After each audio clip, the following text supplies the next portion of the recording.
हो गया और वो आकाश में उड़ गया। आज वो जवान है, ये साइंसवादी है, ये हमारी भौतिकवादी और जो हमारी धार्मिक आध्यात्मिक बात को नहीं मानेगा।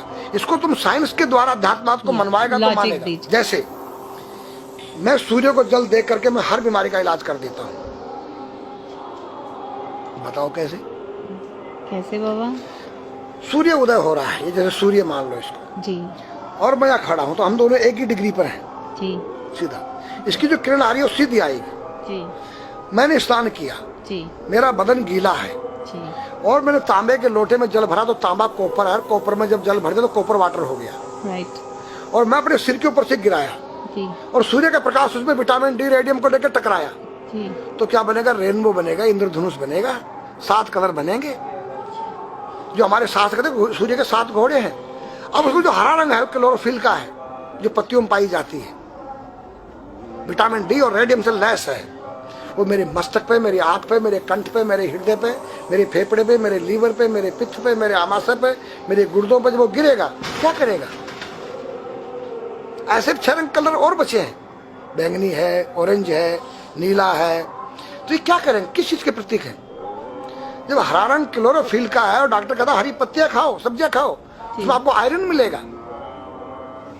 तो अब वो जो विटामिन डी से जो हरा रंग पैदा हुआ है सूर्य की किरण से कॉपर वाटर में, वो क्या करेगा? कोई वैज्ञानिक बताए तो सही मुझे। एक अमेरिका का चेला है, एक रूस का है, वो मेरे भक्त बने हुए हैं। हरिद्वार में क्या वो कोई जल दे रहा होगा सूर्य को, वो भी अपने ऐसे से फेंक रहा है, मैं बैठा देख रहा हूँ ये क्या कर रहा है। मैंने उसको बुलाया तो मैंने यही फार्मूला उसको समझाया। वो मेरा शिष्य बन गया, ओ ये तो साइंस।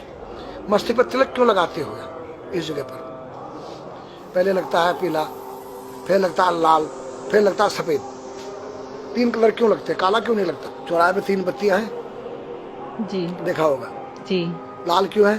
फॉर डेंजर, स्टॉप, खतरा है, या डेंजर, खड़े हो जाओ, खतरा है जी। पीला देखो, चलना नहीं है, हाँ, देखो, रेडी रहो, देखो। और सफेद चल, सफेद तो हाँ, चावल लगा रखे ना मैंने सफेद, हाँ, हाँ, वहाँ हरा है, वहाँ हरा है, रेडी टू गो, हरा गो है। सफेद अगर युद्ध हो रहा है, गोलियां चल रही है, सफेद झंडा लहरा दिया जाए, पीस, शांति का प्रतीक है। चावल ठंडा होता है, और हमारी यहाँ पर सुषुम्ना नाम की नाड़ी है जी। लाल कलर है कि तुम इस योग सहयोग में आके तुम बैठ सकते हो कि नहीं? ये माहौल तुम्हारे योग्य है या नहीं? या जुआ चल रहा है, या शराब पी जा रही है, क्या तुम बैठ सकती हो? देखो पीला कलर है, देखो, आना नहीं, जाना नहीं, देखो। ओ खतरा है या ठीक नहीं है, चलो। और सफेद शांति जी, क्या है? शांति, बैठ सकते हैं। तो ये हमारी जो है संस्कृति में एक वैज्ञानिक है।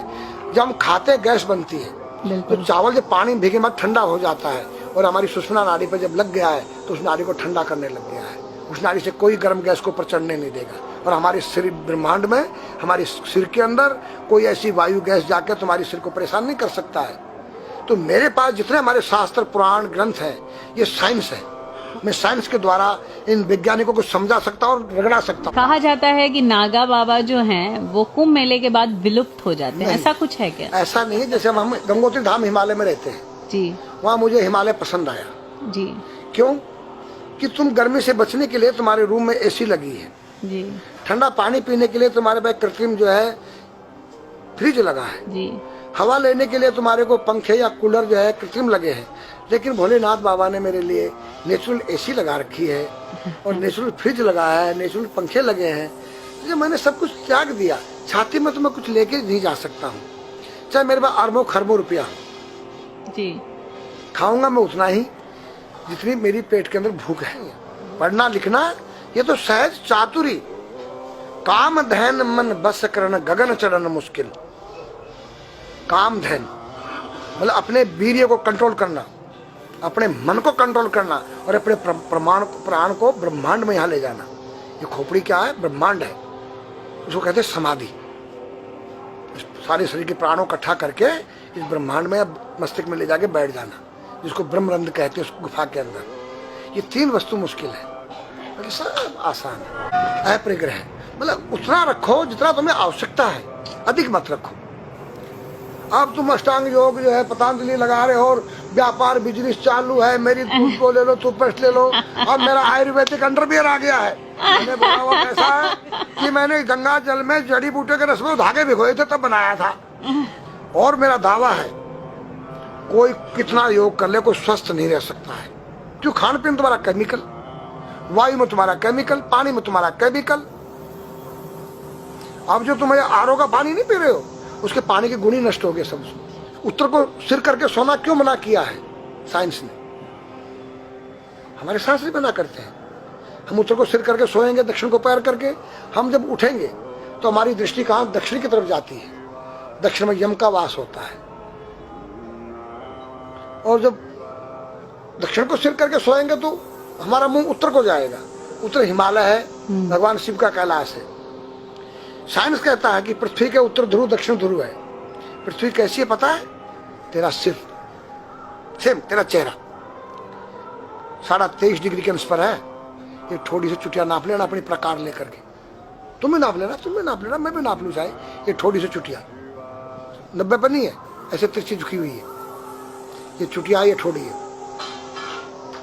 66.5 डिग्री का कोण बनाती है। तो ये जो चुंबक मैग्नेट पावर है उत्तर से नॉर्थ से साउथ तक, हम जब सिर उत्तर की तरफ करेंगे तो ये नॉर्थ है, वो नॉर्थ है। नॉर्थ को नॉर्थ धक्का मारेगा तो तुम्हारे दिमाग में और तुम्हारे हार्ट में डिस्प्रोजन होगा और बैलेंस बिगाड़ेगा। इसलिए साइंस में कहता है कि उत्तर की ओर सिर मत करो, और हमारे शास्त्र भी कहते हैं कि उधर मत करो, नीचे उधर दक्षिण की तरफ यम का वास है, उनकी तरफ दृष्टि पड़ती उठते ही। मतलब एक कहने का फर्क है, एक चीज एक ही है। आज हमारे पास योग की विद्या थी, वो गायब हो चुकी है। अब तो जो थोड़ा सा कोई एक चूहा था, वो दुकान में गया, उसको एक हल्दी कंकर मिल गया, बोला हम पंसारी हो गया है। हल्दी मिल जाने से पंसारी बन गया।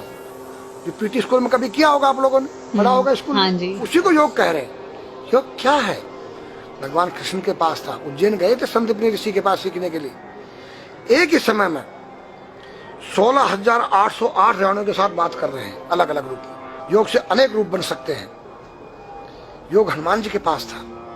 जब लंका में घुसे हैं तो मच्छर का रूप बनाया उन्होंने, मत्स्य के समान रूप धर कर, मच्छर के समान। जब सीता के पास गए छोटे से बनकर, तो पूछा क्या तेरे जैसे ये सब? कि हाँ। फिर तो लंका पे विजय पाना असंभव है। तो हनुमान ने पहाड़ का जैसा रूप दिखाया, हिमालय जैसा। सर्जविन करना, अपने प्राण को निकाल के मुर्दे में डाल देना, उसको प्रकाया प्रवेश कहते हैं, जो आज है ही नहीं, लुप्त हो गई। जो जानता उसने किसी को बताता नहीं।